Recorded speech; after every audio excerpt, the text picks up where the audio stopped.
Welcome to another episode of Beyond the Youth Room podcast. I'm Keith, and I'm joined with my friend Andy here for part 2. As we were talking, we finished the first episode, and we were like, man, there's actually some things that I want to record that we're talking about. So this episode, we're talking about the transition if you are considering going from youth pastor to another role in your church. What are some things you should think through? What are some things that you want to wrestle with and really process along with other leaders in your church, mentors, so that you can make a wise decision if you do transition? And then also, if you're on the other side of that, how can you actually transition from youth pastor and leading students to now being in a different role, and what does it look like? So stay tuned for this episode.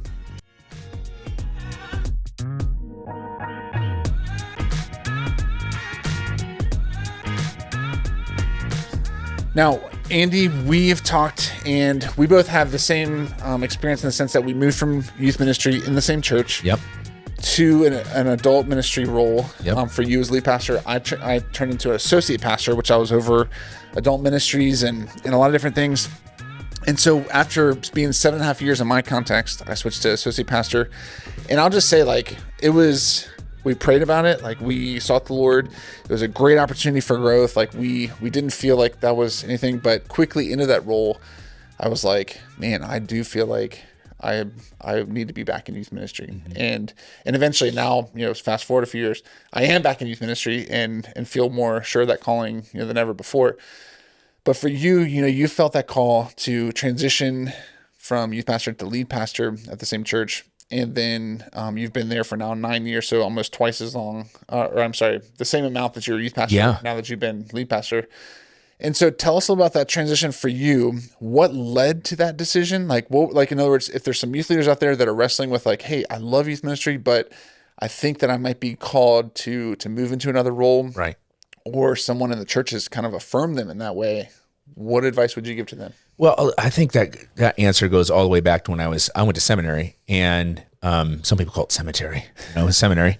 And there was a class where they're talking about calling, and one of the things they said was, "What's your calling?" And the calling wasn't just are you called to ministry, but are you called to youth ministry for life? Are you called to senior pastor? And I kind of looked at it from a different angle. It's are we called into ministry? Mm-hmm. Okay. And then in that, does God call you for a season into particular ministry? And so I knew ultimately, it's someday I'd like to be a lead pastor guy. Mm. But I knew at the time I was 25, I was I just don't feel like I could be the lead pastor at 25. Yeah.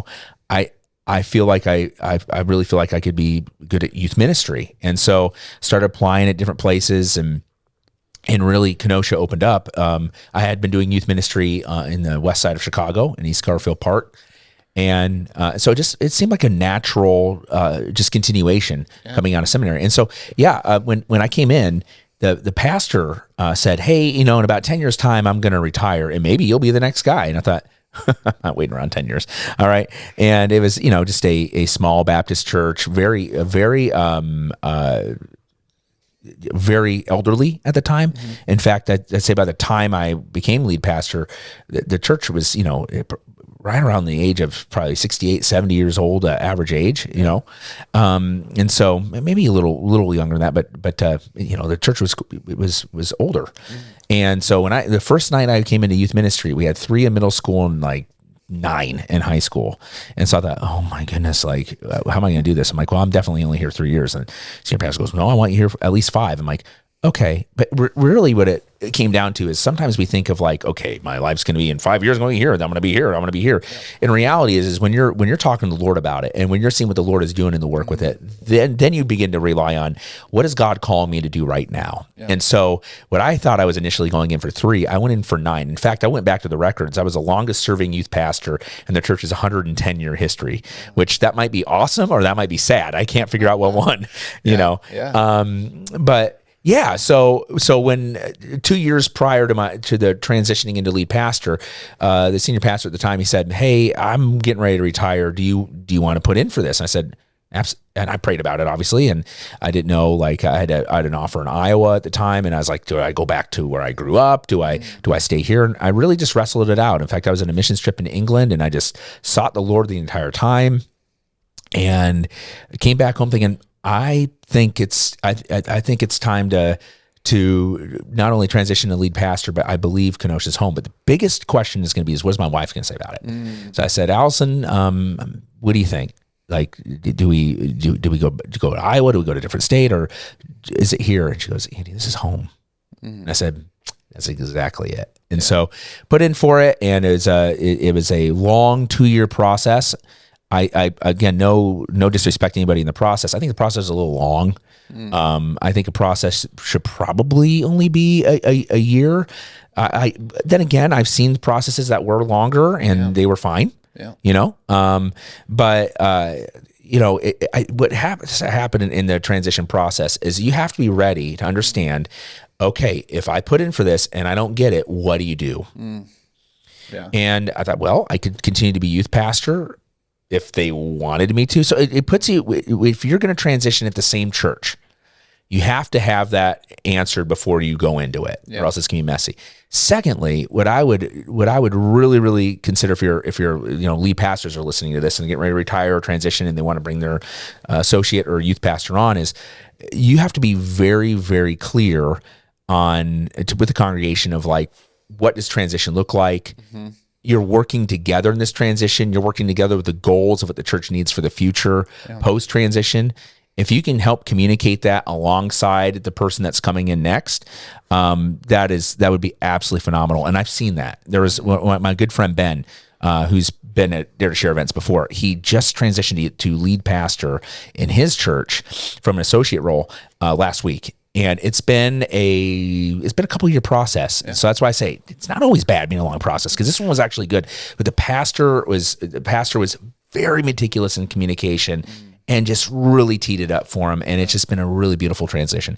So I think, making sure that the transition's well thought out, thinking like, okay, what if this doesn't work? What do you do as a youth pastor? Are you there anymore? Like, you have to really wrestle those things out. That's what you were telling me before. It's like things that you wish you had planned for in that transition. So once you even became lead pastor, you now have students that you've cared for, invested in, shepherded. Yep. They have to see you a little bit differently, right? Even just their time commitment to them. Like, obviously you can't be their youth pastor and the lead pastor. And, and so tell us about that. What do you wish you would have known now that you've made that crossover? What do you wish you would have known before, just to kind of prepare better? Yeah. So I think one of the things that just even more recently, just like realizing that sometimes people that followed with you in youth ministry, they are going to struggle when you're the lead pastor and you're no longer just prepping for Sunday night or doing things that are pretty exclusively youth ministry. Maybe you have some other things outside the wheelhouse that you're taking care of. But by and large, you're now shifting to where you are caring for the entire church. Yep. You're helping marriages that are busting up. You have other pastoral duties that whether it be your life groups, I don't know. That lead pastors all have different things that are on there. But for me, it's like, man, I have meetings. I have now board meetings. And for some of these students, they really struggle with that. They're like, wait, I had like access to you to ask questions on Sunday night, or I can come to your office, and now I have to wait 2 weeks to get a meeting with you. I just can't come and just hang out because you're in the middle of a counseling session.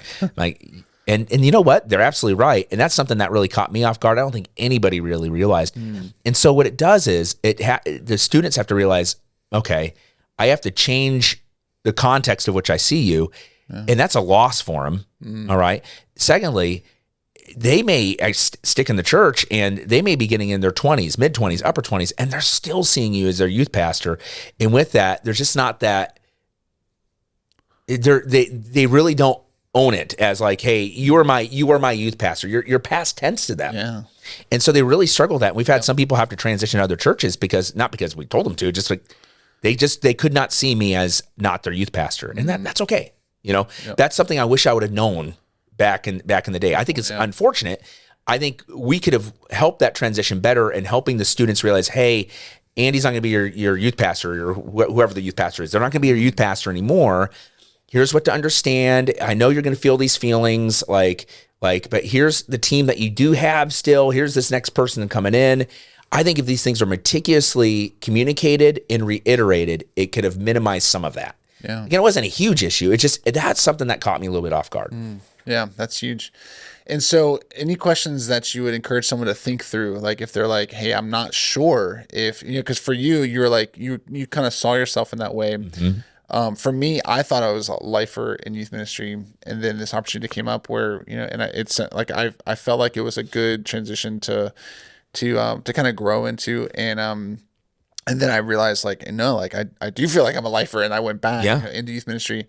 So what are some questions that you would encourage someone to ask if they're not really sure if they are wanting to become lead pastor or associate pastor or work with adults, and to transition to different ministry roles? So what are some questions that you would have them ask themselves? Well, the first thing I can think of is, what got you to the dance? Like, what called you into it? And if it was a general call to ministry, then therein lies probably you're going to see a transition somewhere down the line. And that was definitely mine. In fact, I had to wrestle. I'm like, well, I could see myself doing youth ministry, but is that what I should be doing?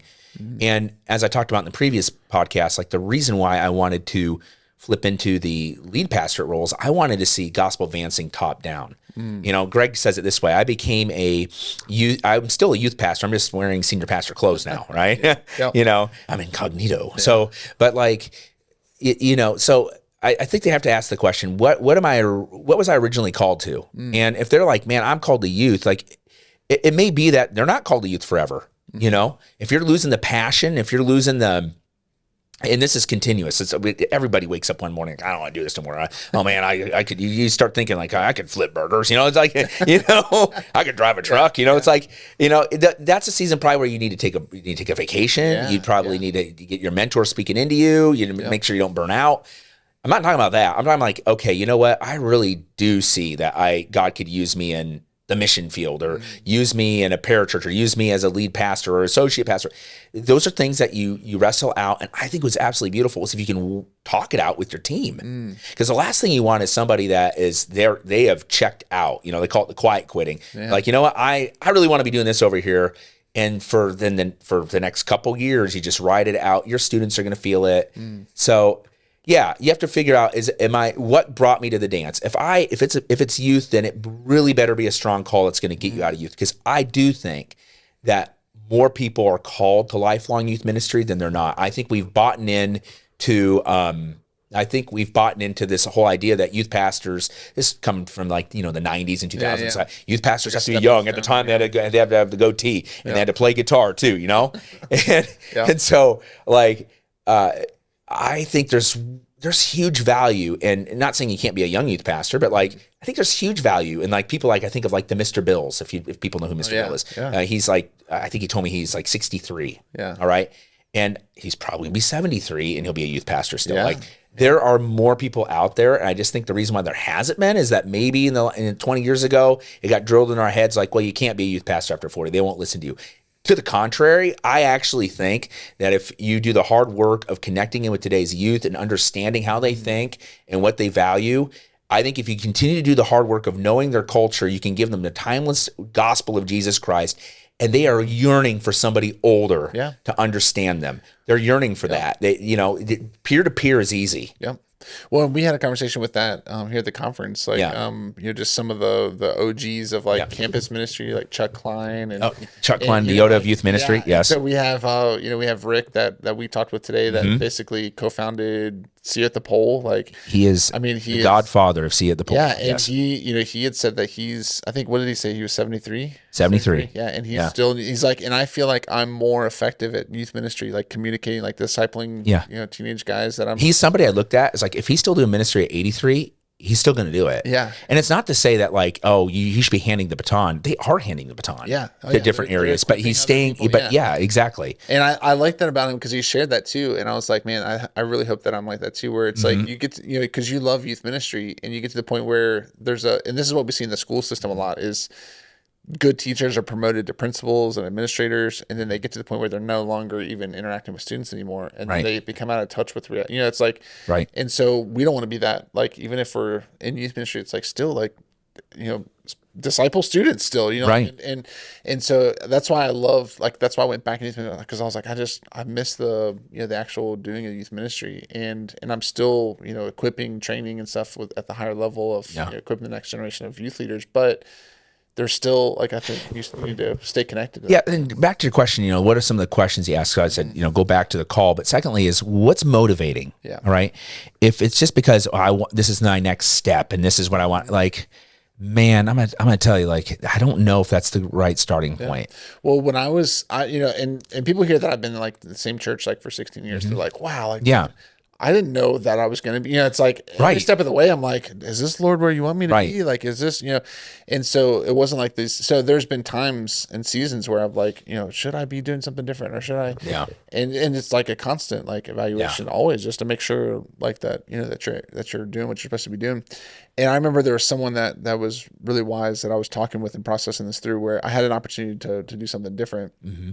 And they were saying, oftentimes, like, you want to be careful that to make sure that the Lord is calling you to something, not away from something. Right. And of course, there's seasons for, like, where it's like, if you're in a really awful situation, yes, he might be saying, like, no, you don't need to know the next step. I'm telling you to quit right now. And so I don't want to dismiss that. But for me, that was helpful to kind of say, like, when it comes to, it's like, if I stay, it's not, like, awful. It's not bad. Right. But am I being called to something, or am I just tired of something and I need to stop? That's huge. That's huge. Where, I think that hurts longevity for youth pastors because we talked a little bit about this in a previous podcast, but when somebody is having a tough season, or they're not getting along with their senior pastor, or, in the sense of, like, they're not in alignment, that's where people are like, well, forget it, I can find this somewhere else. I'm like, well, that's called the green grass syndrome, right? And so I think longevity, I think steadiness, which is not a value today, steadiness and just patience again is really important for you to figure out, okay, am I just mad, or am I disgruntled, or, or am I, or is God really having a call here? Well, and there's, I forget, I was listening to something, it was like an Olympian that they were talking about, like, how their Olympic coach that was saying, like, there's going to be hard days. And he's like, I want you to make sure that you never quit on a hard day.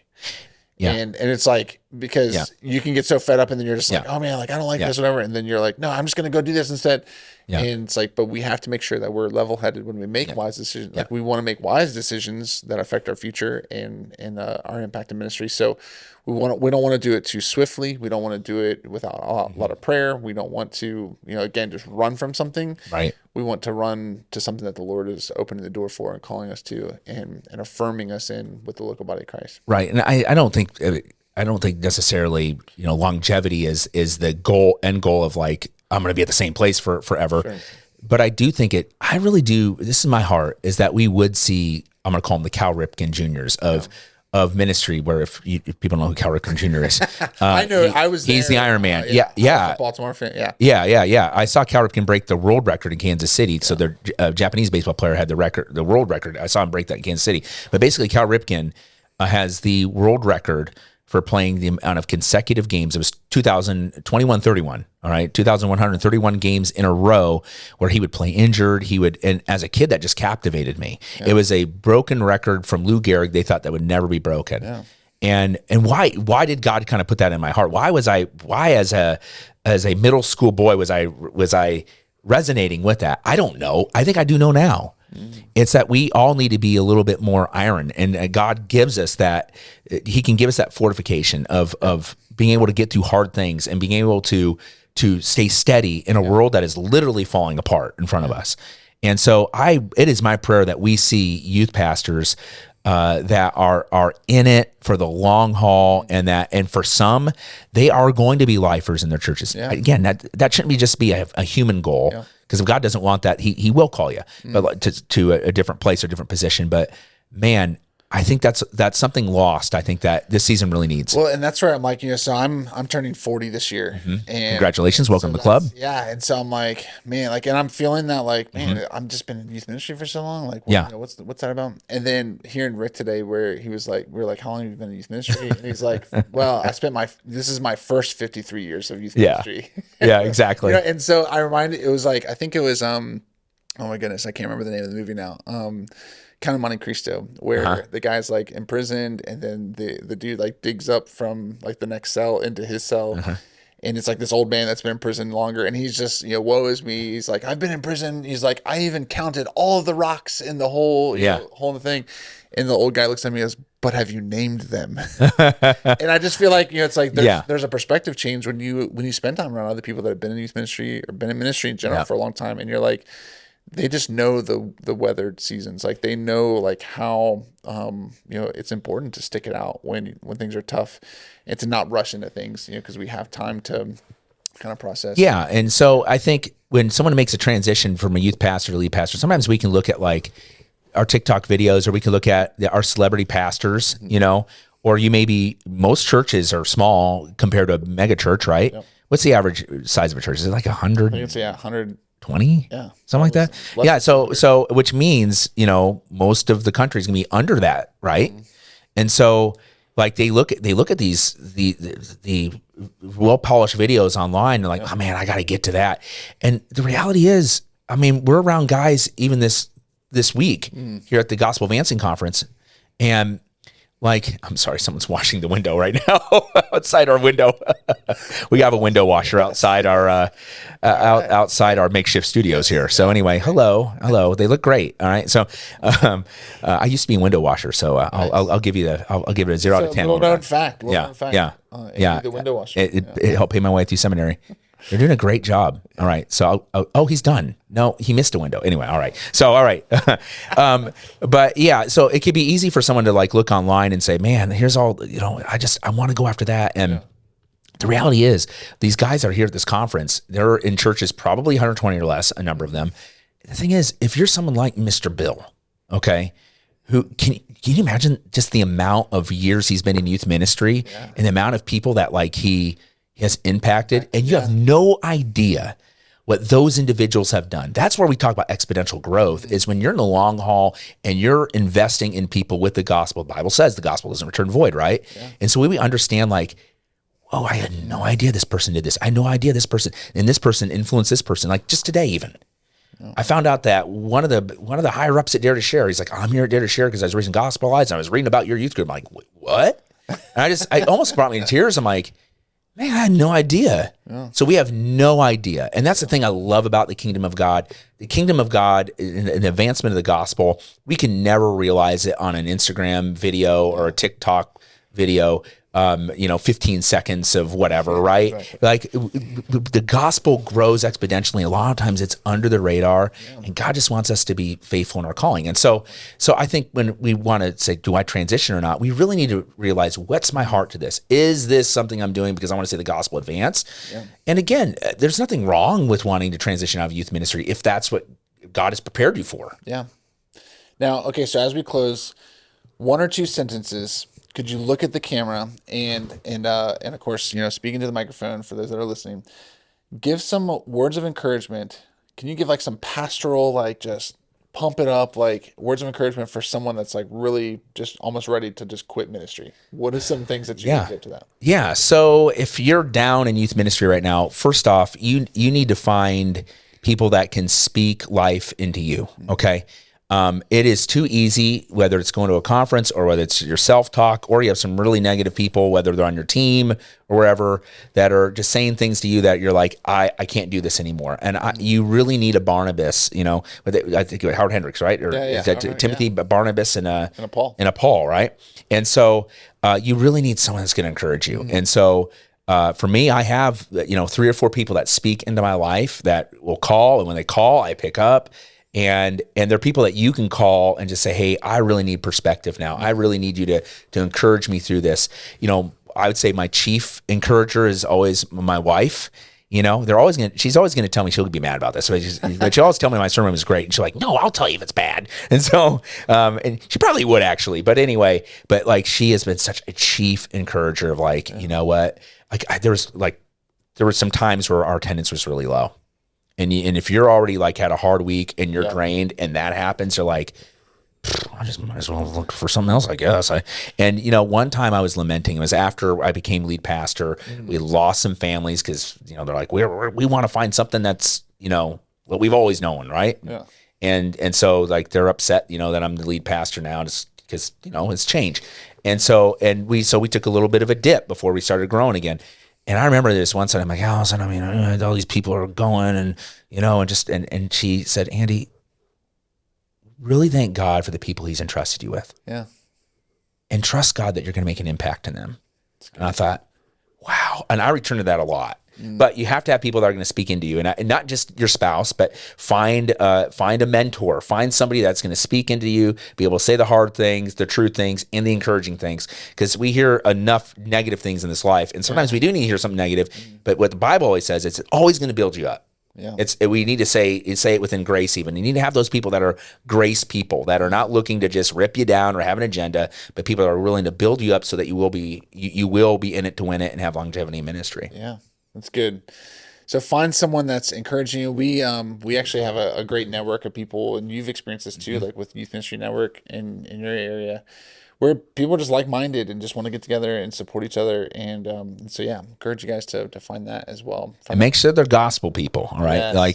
Yes. I have to say this is like, if they're not gospel people, they will pull you off into something outside your calling. If you're called to be a gospel advancing youth pastor, which, by the way, if you are a pastor, you're called to advance the gospel. So that's everybody, right? And so, but I'm going to tell you, there's all sorts of fringe movements. 2020 just made people crazy, right? And so there's all these fringe ideas, fringe movements, and sometimes people, even in the networks, they will get their eyes off the gospel. And when that happens and that becomes the predominant way of thinking, you feel like a fish out of water, and it's very discouraging. Sometimes you feel like you're not doing your job right.